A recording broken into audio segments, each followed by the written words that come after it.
Le président de la transition malienne, Assimi Goïta, a entamé ce 22 juin 2025 une visite officielle en Russie à l'invitation de Vladimir Poutine. Reçu avec les honneurs à Moscou, Assimi Goïta est accompagné d'une importante délégation comprenant ministres et membres du Conseil national de transition. Cette visite marque une nouvelle étape dans le renforcement des relations entre le Mali et la Russie depuis la rupture avec la France en 2022.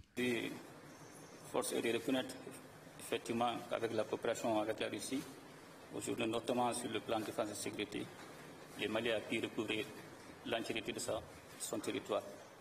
Et cela montre la fiabilité et l'efficacité de la coopération avec la Fédération de Russie. Et je suis convaincu que cette visite officielle sera l'occasion davantage de renforcer nos liens de coopération.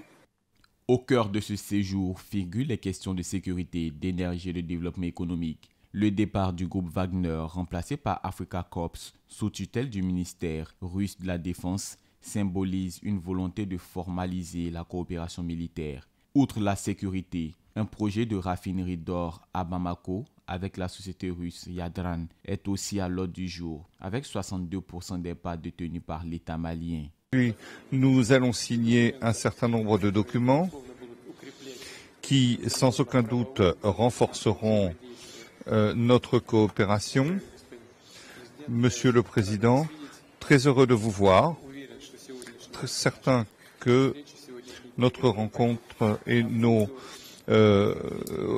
discussions seront au bénéfice de nos relations. Soyez le bienvenu.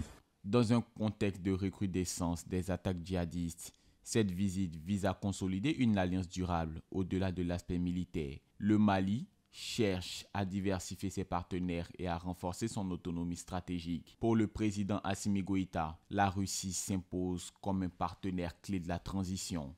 C'est une deuxième visite officielle à Moscou depuis le sommet Russie-Afrique de 2023.